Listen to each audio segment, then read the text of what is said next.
우리가 지난 한 달 전쯤인가요? 고린도전서를 보고 이제 구약을 보다가 다시 고린도 후서를 보게 되었습니다. 오늘 첫 시간인데요. 우리가 인간관계를 맺으면서 가장 여러분 중요한 것 중에 하나가 그 사람과의 신뢰 관계라고 할 수가 있습니다. 어떤 사람과의 신뢰가 깨지면 참 그 사람과 관계를 맺고 또 지속하기가 참 어려운 것 같습니다. 심리나 상담학에서 라포를 형성한다, 라포라고 하죠. 두 사람의 내담자와 상담자 마음에 어떤 신뢰관계, 공감관계가 있어야 그 이후에 상담이 이제 진행이 되는 것인데, 그만큼 사람 간의 이 신뢰관계는 참 중요한 것 같습니다. 만약에 제가 여러분에게 설교를 하는데 저희 사이에 신뢰관계가 없다, 그러면 제가 참 말씀을 전하는데 어려움이 있을 것 같아요. 교회나 공동체에서 또 어떤 조직에서도 마찬가지입니다. 서로를 향한 신뢰가 없으면 깊이 있는 나눔과 또 교제를 이루기가 어려운 것입니다. 오늘 바울이 고린도 후서를 쓰게 됐는데요. 쓰게 된 가장 중요한 동기가 바로 바울과 이 고린도 성도들 사이에 신뢰가 깨어진 것입니다. 고린도 성도들 중에서 일부가 바울 당신은 진정한 사도가 아니다, 바울을 공격하면서 그렇게 사도권을 공격을 했고, 또 교회 안에 많은 사람들이 동조를 하게 되면서 바울이 자신이 하나님의 사도라는 것, 하나님의 사역자라는 것을 변증하고 증명하기 위해서 사실은 고린도 후서를 쓰게 됐습니다. 자, 배경을 말씀드리면 이제 고린도 전서가 먼저 쓰여진 편지, 그리고 고린도 후서 앞에 한 번에 또는 두 번의 편지가 더 사실은 있습니다. 이 고린도는 그리스에서 이렇게 중간에 있는 항구 도시였습니다.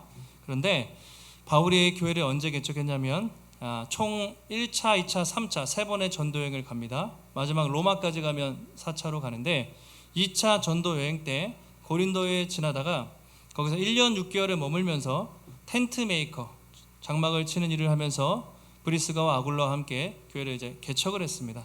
그래서 고린도 교회가 생기게 됐습니다.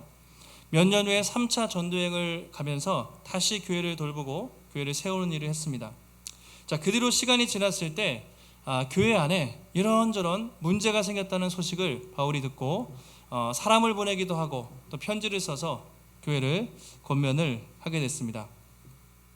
자, 이제 우리에게 남아있는 편지가 고린도 전서와 후서잖아요. 한 최소 3번에서 많으면 5번까지 편지를 썼다고 알려져 있는데 우리에게 전해지는 첫 번째 편지가 고린도 전서입니다. 알 수 있는 것은 무엇이냐면 교회 안에 분쟁과 파벌이 많았구나, 다투고 싸우는 일이 많았다는 것을 우리가 알고 있습니다. 또 우상 숭배, 또 재물을 어떻게 먹을 것인가, 또 음란의 문제도 있었고 성만찬을 어떻게 할 것인가, 부활에 대한 확신, 또 은사의 문제, 많은 문제들이 있던 것을 여러분이 잘 아실 것입니다. 근데 더 큰 문제가 발생했습니다. 팔레스타인, 그러니까 여기는 고린도는 지금으로 말하면 그리스, 유럽이잖아요. 원래 바울이 있었던 예루살렘에서 사람들이 왔는데 거짓 사도들이 들어온 거예요. 그러면서 바울을 공격을 하기 시작했습니다. 바울 진짜 사도가 아니다, 사도권이 의심스럽다, 막 공격을 하니까 사람들이 좀 헷갈리기 시작을 했어요. 공격의 내용은 이렇습니다. 바울은 12제자가 아니죠. 일단은 베드로, 야고보, 요한과 같이 예수님과 직접 다녔던 제자가 아니기 때문에 늘 진짜 사도인가에 대한 좀 공격이 항상 좀 있었어요.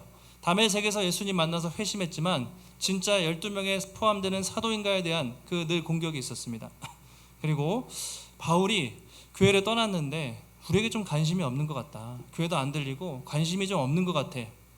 그리고 바울이 뒤에 보면 헌금을 걷게 합니다. 연보를 걷어서 이 예루살렘 교회가 어려운데 돕자고 계속 하는데 바울은 헌금을 걷어서 좀 자기 배를 채우는 사람이 아닌가, 그런 모함과 공격들이 막 그렇게 들리기 시작했던 것이죠. 그래서 자신은 그런 의도가 아니라 하나님의 순수한 사도로서 복음을 전하는 사도다, 이것을 참 아픈 마음으로 변증하기 위해서 편지를 쓴 것입니다. 만약에 우리 교회 성도님 중에 저에게 찾아와서 목사님 진짜 목사님 맞아요? 한번 목사 자격증 좀 갖고 와보세요. 한번. 만약에 저에게 가짜 목사 아니에요? 만약에 정말 그러면 제가 얼마나 힘들고 당황스럽겠어요.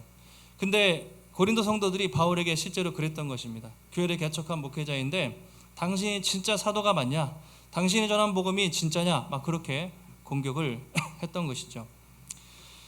그래서 고린도 후서는 좀 다른 편지랑 다릅니다. 바울 자신의 개인 이야기가 나와 있어요. 뒤에 보시면 자신이 어떤 자랑처럼 느껴지지만 왜 사도인지 변증하기도 하고, 또 자신이 어떤 어려움이 있는지 간증도 하고, 자기 개인의 이야기를 많이 합니다. 그래서 한마디로 참 아픈 마음으로, 가슴 아픈 마음으로 쓴 편지가 고린도 후서라고 할 수가 있습니다. 자, 발신자, 편지를 보내는 자 이렇게 소개합니다. 1장 1절 상반절에 하나님의 뜻으로 말미암아 그리스도 예수의 사도된 바울과 형제 디모데는, 항상 발신자를 소개하고 다음으로 수신자를 소개하는데 먼저 자기를 어떻게 소개합니까? 하나님의 뜻으로 말미암아 그리스도 예수의 사도된 바울. 자신을 좀 길게 설명을 하고 있습니다. 하나님의 뜻으로 그리스도 예수의 사도다, 이렇게. 다른 나중에 서신서를 한번 보시면 어느 때는 바울이 자기가 사도라는 것을 밝힐 때도 있고요, 어느 때는 그리스도의 종 바울은, 이런 식으로 표현하는 경우도 있습니다. 이 소개를 보면 그 교회와 바울과의 관계를 알 수 있습니다.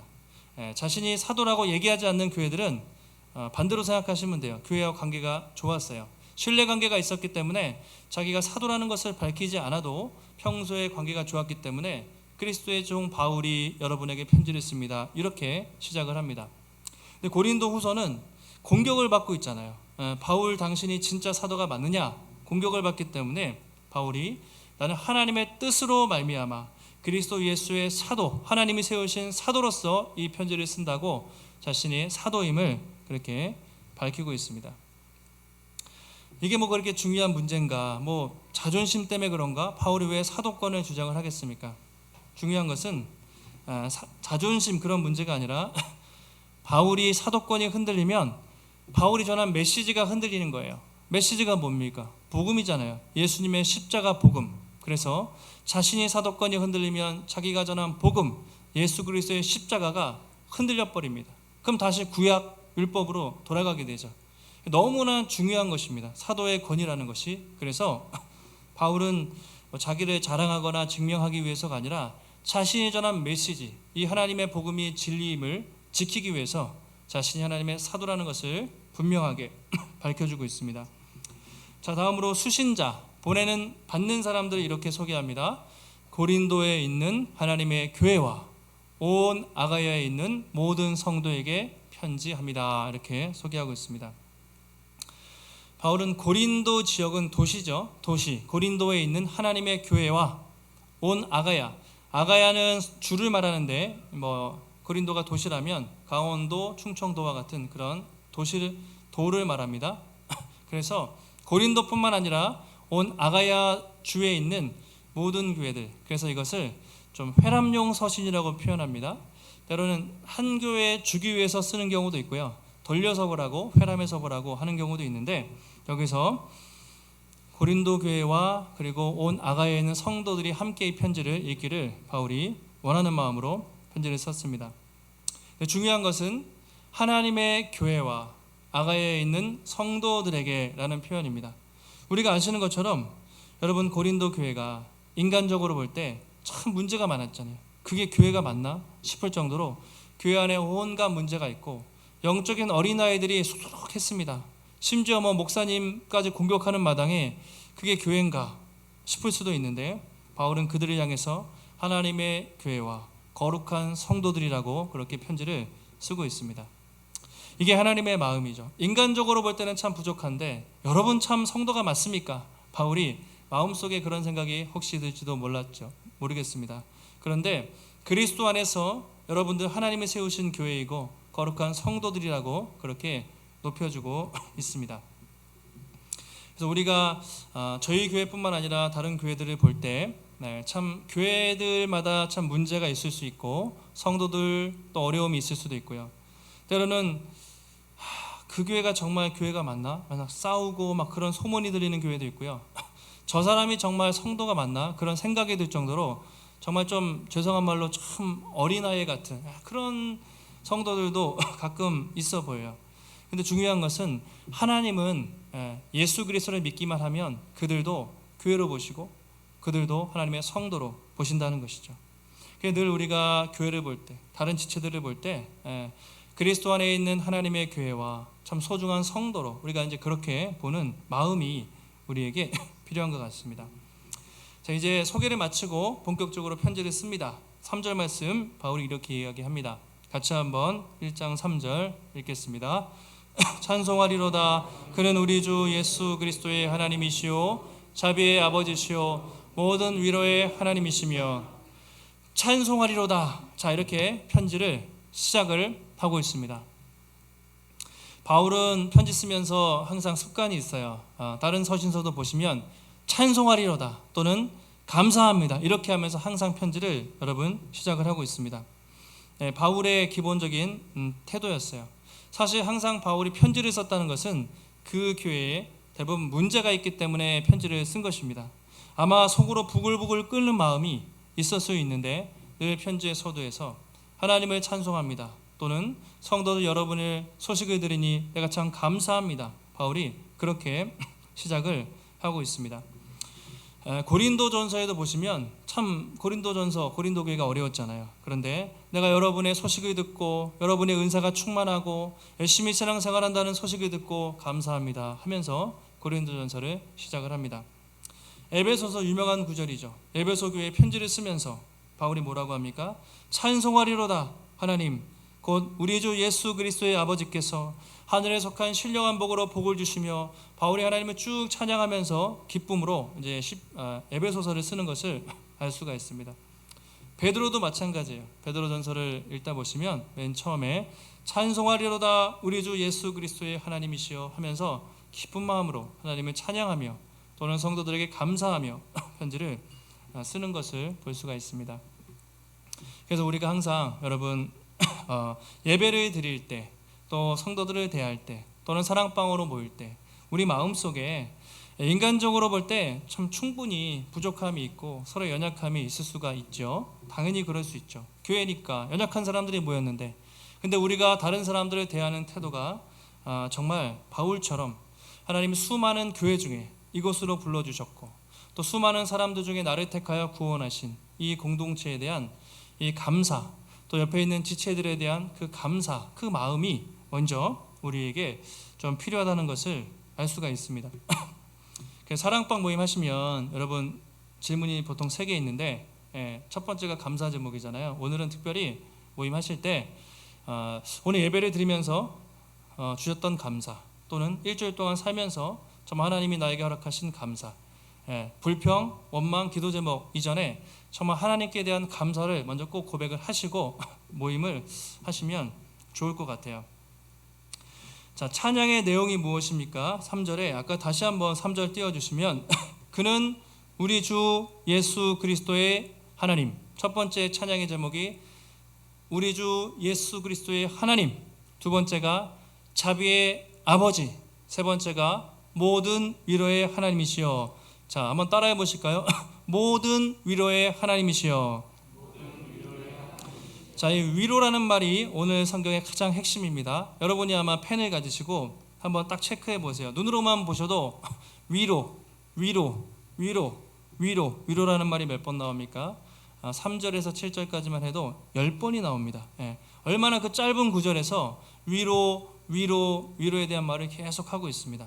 그만큼 자신이 고난도 많았지만 고난에 넘치는 위로를 주신 하나님을 찬양하면서 그 고난을 통해서 자기가 어떤 위로를 경험했는지 설명을 하고 있습니다. 그게 두 가지로 볼 수가 있겠는데요. 첫 번째, 바울은 그 고난을 통해서 하나님이 더 큰 위로, 하나님의 더 친밀함을 허락하셨다고 말하고 있습니다. 고난을 받았는데 지나고 보니까 위로가 더 넘쳤던 거예요. 그래서 고난이 더 이상 고난이 아니라 위로의 하나님을 더 깊이 경험했다고 바울이 그렇게 표현을 하고 있습니다. 좀 아이러니하죠. 고난이 넘쳤는데 그 위로가 넘쳤대요. 자, 그렇게 4절에서 이렇게 말하죠. 우리의 모든 환난 중에서 우리를 위로하사. 하나님이 환난 중에서 자신을 위로했다고 표현합니다. 자, 5절 함께 한번 5절 말씀 읽습니다. 그리스도의 고난이 우리에게 넘친 것 같이 우리가 받는 위로도 그리스도로 말미암아 넘치는도다. 그리스도의 고난이 넘친 것처럼 우리가 받는 위로도 넘쳤다. 그렇게 표현하고 있습니다. 자, 고난과 위로 또는 환난과 위로 계속 짝꿍으로 나와요. 고난이 넘쳤는데 위로가 넘치고 또 환난 가운데 위로가 있었다. 계속해서 고난과 위로, 환난과 위로 연결이 돼서 나옵니다. 자, 이걸 보시면 이게 세상에서는 이렇게 표현할 수가 없죠. 자, 세상은 고난당합니다. 사람들이 고난당하면 어떻게 반응합니까? 고난당하면 어떠죠? 절망과 한숨과 슬픔이죠. 또 환난이 닥치면 어떻습니까? 낙심하고 두려워합니다. 이게 고난과 낙심을 대하는 반응입니다. 사람들이 환난당하는 거 힘들어해요. 고난당하고 싶어하지 않아요. 그래서 세상 사람들은 그 고난과 환난을 잘 해결할 수 있는 대처할 능력이 세상 사람들에게는 없습니다. 그래서 고난당하면 그냥 좌절해요. 힘들어해요. 때로는 우울증에 걸립니다. 그리고 심지어 목숨을 끊는 그런 경우도 있어요. 그만큼 고난이 사람을 지치게 합니다. 근데 오늘 바울은 뭐라고 고백합니까? 고난이 넘친 것처럼 위로가 훨씬 더 넘쳤다. 그렇죠? 그렇게 고백합니다. 고난이 넘칠수록 위로가 넘치고 내가 더 큰 고난을 당해도 낙심하지 않는다. 그렇게 표현하고 있습니다. 그 이유가 무엇이냐면 5절에 보시는 것처럼 그리스도의 고난이 넘친 것 같이 우리의 위로도 그리스도로 말미암아 넘친다. 이렇게 표현하고 있습니다. 자, 그리스도의 고난, 이것이 중요합니다. 그냥 고난이 아니라 뭐라고요? 그리스도의 고난. 그러니까 우리가 약해서 받는, 우리의 죄 때문에 받는 고난이 아니라 그리스도를 위해서 받는. 그래서 1차적으로는 예수님이 당하신 고난입니다.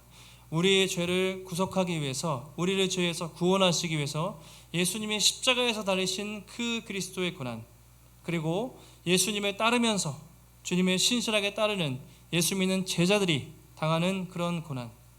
그래서 그 고난을 받으면 받을수록 희한하게 위로가 넘치고 넘친다고 바울이 그렇게 표현을 하고 있습니다. 바울이 원래 세상에서 잘 나갔잖아요. 그런데 부르심을 받고 그때부터 길이 핀 게 아니라 아주 고난의 길로 막 바울이 이제 들어섰어요. 이방인의 너는 사도가 됐다. 사도로 불렀다. 대신 너의 삶에 가시밭길 고난의 길이 넘칠 것이다. 주님이 이제 그렇게 말씀을 하셨습니다.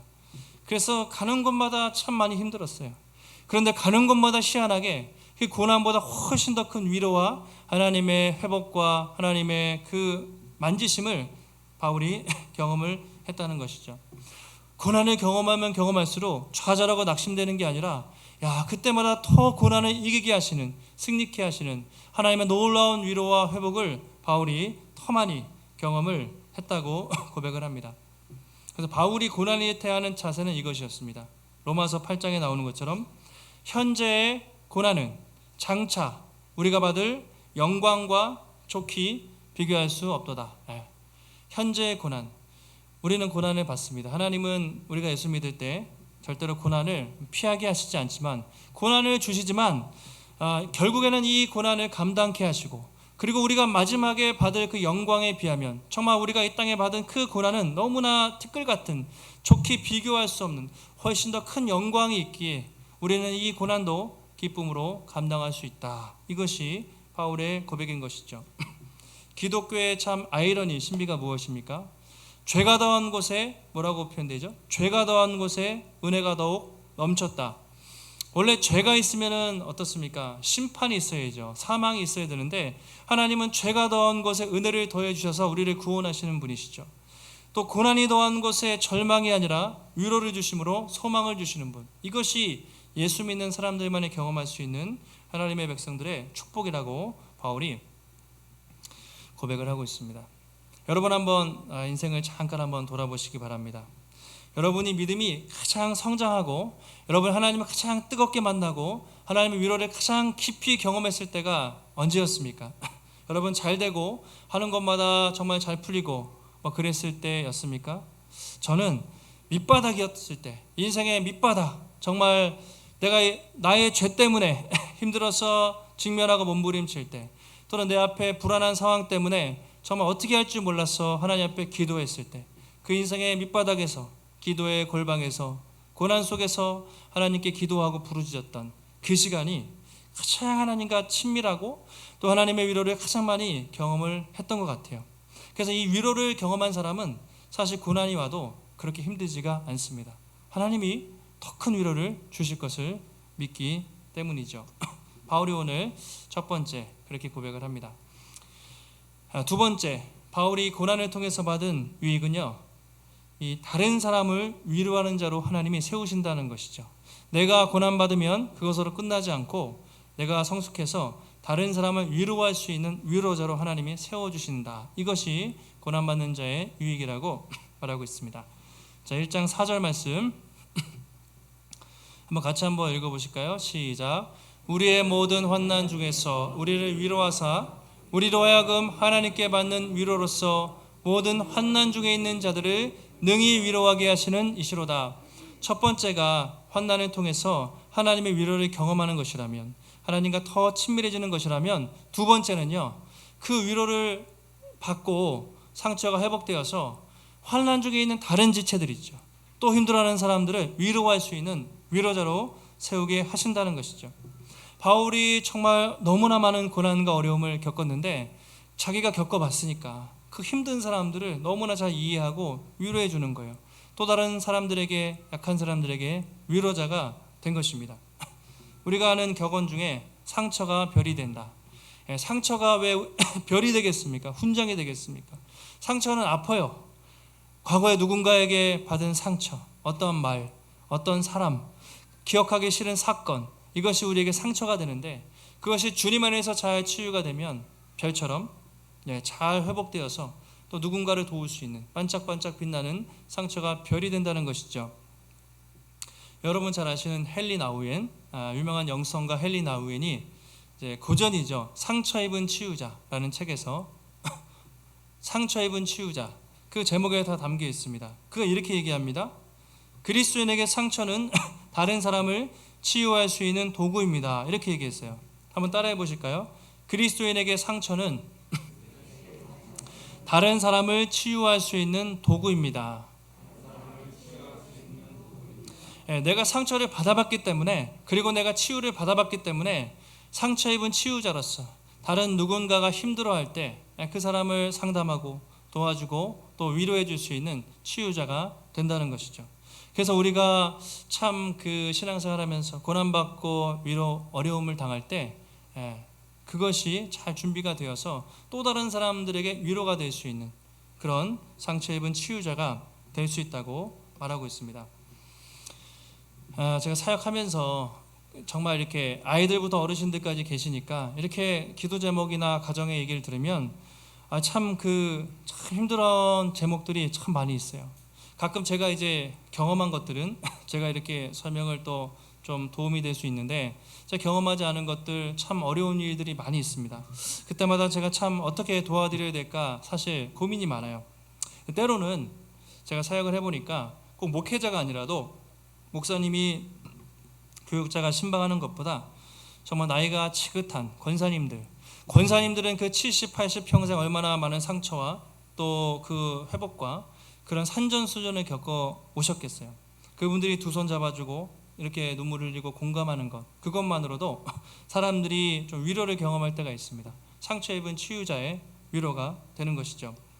만약에 여러분이 경제적으로 정말 집안이 쫄딱 망할 정도로 파산을 겪었다면 다른 누군가가 정말 그런 힘든 일이 있을 때 여러분 위로자가 될 수가 있습니다. 여러분이 정말 건강을 잃어서 정말 꼼짝 못할 정도로 힘든 시간을 겪었다면, 그때는 그 시간이 너무 힘들었지만 다른 누군가가 건강으로 아파할 때 나도 그랬어, 위로가 될 수 있는 것이죠. 여러분 중에 누군가가 가정의 깨짐을 경험해서 상처를 경험했다면 나중에 누군가가 가정의 깨짐으로 아파할 때 또 위로자가 될 수 있고, 자녀를 먼저 보낸 그 슬픔을 경험한 부모들은 나중에 정말 그런 사람들을 만날 때 위로자가 될 수가 있는 것이죠. 저 같은 경우는 요즘 뭐가 있을까? 머리가 좀 빠져요. 탈모로 고민하는 사람들, 참 이렇게 또 이렇게 참 힘든 사람들이 많은데 그런 사람들은 또 어떻게 힘들까? 저는 또 개척을 이제 했으니까 개척을 하면서 이렇게 말할 수 없는 또 이제 어려움들이 있으면 이렇게 또 그런 분들을 만나요. 그러면 저도 힘들었는데 참 하나님이 이렇게 도와주셨습니다. 가서 좀 공감을 할 수가 있습니다. 여러분 아는 성명희 시인, 이렇게 마비로 인해서 온몸이 잘 움직여지지 않는 그분이 나 가진 재물 없으나 나 남이 가진 건강 없으나 나 남이 가진 지식 없으나 나 남이 가진 것 있으니 하면서 그 노래를 작사하지 않았습니까? 예전에 맹인이었던 강영우 박사님 미국에서 또 높은 자리에 올라가서 또 그런 사명을 감당하셨고, 또 예전에 이지선 자매 불의의 사고로 화상을 당해서 온몸이 힘들었는데 많은 사람들을 또 위로하죠. 외국의 닉 부이지치라는 사람은 거의 몸통만 있잖아요. 팔과 다리가 없는데 전 세계에 다니면서 위로를 합니다. 어떻게 그런 일이 있겠습니까? 그냥 세상적으로 보면 나 인생 망쳤다, 팔다리도 없고 앞이 안 보이는데 어떻게 살겠습니까? 근데 그들이 그 고난 속에서 하나님을 만났을 때 자기보다 더 힘든 사람, 그리고 세상에서 또 볼 수 없는 또 장애로 고통당하는, 아니 심지어 비장애인 멀쩡한 사람들에게 더 큰 격려와 위로를 주게 되는 것이죠. 그래서 여러분들이 받는 그 상처가요, 그냥 상처로 끝나는 것이 아니라 다른 사람에게 위로와 소망을 줄 수 있는 통로가 된다고 바울이 말을 하고 있습니다. 그래서 여러분이 어려운 일을 경험할 때 이렇게 생각하세요. 하나님, 왜 또 나에게 이 힘든 고난을 허락하십니까?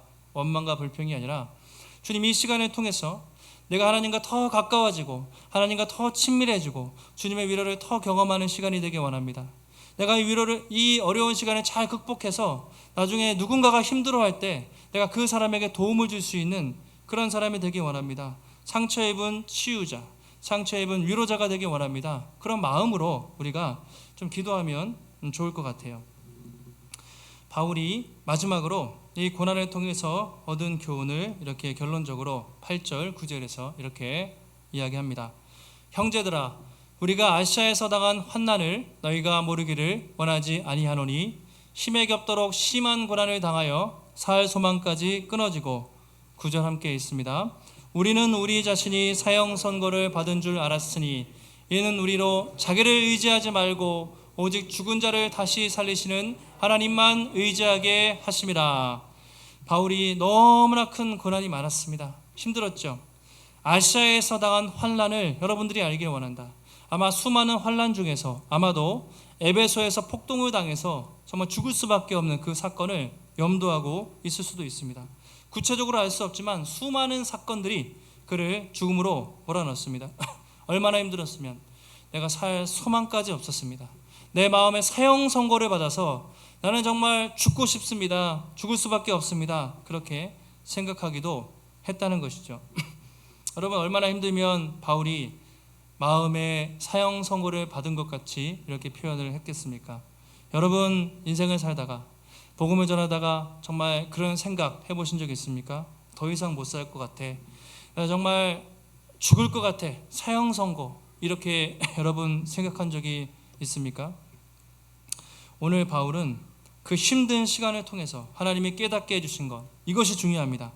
자신을 의지하지 않고, 더 이상 나 자신을 의지하지 않고 죽은 자를 다시 살리시는 하나님을 의지하게 하라 하심이라. 바로 그것을 깨닫게 하기 위해서 자신이 그 사망 선고를 받는 것 같은 극심한 환난 속에서 하나님이 자신을 훈련시키셨다고 고백을 하고 있습니다.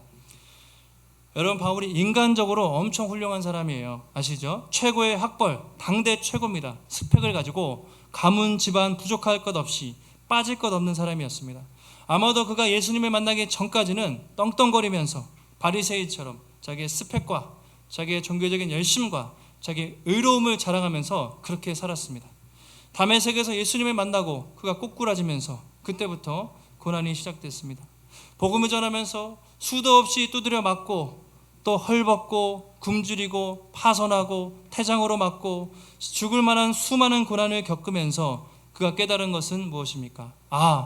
인생은 내 힘으로 사는 것이 아니구나. 이 사역은 내가 하는 것이 아니구나. 오직 하나님만 의지하고 하나님의 은혜로 사는 것이구나. 이것을 바울이 철저하게 깨닫게 됐다는 것이죠. 인생의 밑바닥에서 숱한 고난을 겪으면서 그가 깨닫게 된 것, 자신을 의지하는 것이 아니라 살아계신 하나님, 그 하나님만 의지하며 사는 것, 끊임없이 낮아지고 또 겸손한 자기를 비우는 그 훈련을 시키셨다고 바울이 고백을 하고 있습니다. 여러분, 이것이 우리가 하나님이 우리에게 고난을 허락하시는 중요한 이유입니다. 만약에 여러분이 정말 여러분이 생각한 대로, 여러분이 계획한 대로 인생이 다 잘 풀리고 여러분이 세상에서 존경받고 인정받고 잘 나가면 여러분 정말 그래도 하나님만 의지하시겠습니까? 우리가 그렇지 않잖아요. 너무나 우리는 조금만 틈이 있으면 자기를 의지하고 내 방식대로 살려고 합니다. 아마도 대부분 우리는 조금만 가진 것이 있어도 자기 잘난 맛에 내 방식대로 살려고 하는 것이 사람이에요. 그 조그만 거 자랑하면서 사는 것이 인생입니다. 하나님이 바울을 통해서 다 아주 그냥 싹싹을 잘라버리게 했다는 것이죠.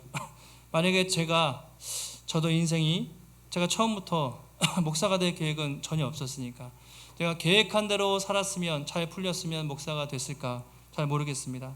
제가 만약에 목회를 하면서 교회를 개척하고 정말 생각한 대로, 아니 생각한 것 이상으로 교회가 부흥하고 막 그냥 기도 안 해도 교회가 다 잘 되기만 한다면 제가 하나님을 그렇게 의지할까? 아마 저는 교만한 목사가 될지도 모르겠습니다. 그만큼 우리는 정말 그 고난 없이는 좀 하나님을 의지하기가 쉽지가 않은 것 같아요. 그래서 더 철저하게 낮추시고 그렇게 힘을 빼시는 것이죠. 불같은 연단을 통해서 우리를 정금같이 빚어가시고 결국에는 다윗처럼 내가 전심으로 주님만 의지합니다. 하나님, 내가 항복합니다. 내가 내 인생을 내 힘으로 살 수 없고 나는 정말 하나님만 의지합니다. 이 고백이 나올 때까지 아마도 하나님은 계속 여러분들을 용광로 같은 곳으로 훈련하실 거예요. 그러니까 최대한 빨리 하나님께 손을 들고 내 인생 나의 것이 아니라 하나님의 것입니다. 하나님의 인도하심에 따라 살겠습니다. 고백하는 것이 여러분 중요한 것이죠. 이런 사람에게는 담대함이 있습니다. 어떤 담대함이 있습니까? 1장 10절 우리 마지막 한 목소리로 읽겠습니다. 그가 이같이 큰 사망에서 우리를 건지셨고 또 건지실 것이며 이후에도 건지시기를 그에게 바라노라. 자, 하나님의 그 위로를 경험한 사람은 이렇게 담대합니다. 그가 이같이 큰 사망에서, 죽음에서 나를 건지셨기 때문에, 과거형이죠. 과거의 경험이 있기 때문에 또 건지실 것이고, 앞으로도 미래형이죠. 어떤 고난이 있어도 건지실 것이고, 이후에도 어떤 고난이 닥치고 닥쳐도 하나님이 반드시 건지실 것을 믿습니다라고 바울이 담대하게 확신에 찬 믿음의 고백을 하고 있습니다. 이것이 하나님의 진정한 위로와 하나님의 도우심을 경험한 사람의 고백입니다. 이런 사람은 더 이상 세상이 두렵지 않고 고난이 두렵지 않습니다. 반드시 하나님이 건져주실 것을 확신하기 때문입니다. 바울을 비롯해서 우리 초대교회 많은 성도들, 지금보다 훨씬 더 많은 핍박과 어려움이 있었습니다. 그들이 그 힘든 고난 속에서도 어떻게 그 환난과 핍박과 순교를 감당할 수가 있었겠습니까? 그 이유는 단 한 가지, 바로 부활신앙이었습니다. 부활신앙. 하나님이 어떤 고난과 환난이 있어도 반드시 이 모든 핍박에서 건지시고, 아니 내가 예수 믿다가 죽는 한이 있어도 주님은 죽은 자를 살리시는 분이시기 때문에 죽음도 나를 어떻게 할 수 없다는 이 확실한 부활에 대한 신앙과 담대함이 그들이 그 초대교회의 많은 핍박 속에서도 담대하게 믿음을 지킬 수 있었던 중요한 비결이 되는 것입니다. 말씀을 정리하겠습니다. 여러분, 오늘 사도 바울은 그 수많은 고난 속에서도 불평하기보다는 하나님의 위로하심과 하나님의 자비하심이 넘쳤습니다. 그리고 그 고난을 통해서, 내가 정말 죽을 것 같은 고난을 통해서 자신을 의지하는 것이 아니라 살아계신 하나님을 의지하는 방법을 배웠습니다 라고 바울이 고백을 하고 있습니다. 여러분, 지금도 인생을 살면서 어떤 고난과 답답함이 있습니까? 낙심된 일이 있습니까? 혹시 그런데 그것을 내 힘으로 해결하려고 내가 몸부림치고 있는 모습이 혹시 있지 않으십니까? 지금 여러분 어려운 상황에 계시다면 우리를 위해서, 우리를 구원하기 위해서 십자가에서 그 고통을 당하신 예수 그리스도를 한번 바라보시기 원합니다. 예수님은 우리를 위해서, 우리 죄를 사하기 위해서 십자가에서 우리가 당해야 될 그 고통, 우리보다 훨씬 더 큰 고통과 그 수치를 당하셨기 때문에 고난당하는 자의 그 아픔을 주님이 이해하십니다. 그리고 주님은 십자가에서 죽으실 뿐만 아니라 부활하셨기 때문에 더 이상 우리가 영원히 수치를 당하지 않고 더 이상 죽음이 없이 영원한 생명을 부활을 통해서 우리에게 허락하셨습니다. 성경은 이 그리스도의 사랑, 사망도 생명도 천사도 권세자도 현재일도 장래일도 그 어떤 피조물이라도 우리를 우리 구주 예수 그리스도의 사랑에서 끊을 수 없다고 분명히 말하고 있습니다. 한 주간도 세상에 살아가실 때 이 고난 중에 우리의 위로자 되시는 주님, 이 끊을 수 없는 영원한 사랑으로 우리를 인도하시는 주님, 죽은 자를 다시 살리시는 부활의 주님, 그 주님을 바라보며 고난 속에서도 하나님의 위로를 소망하며 믿음으로 담대하게 또 굳건하게 걸어가시는 복된 성도님들이 되시기를 예수님의 이름으로 축복합니다.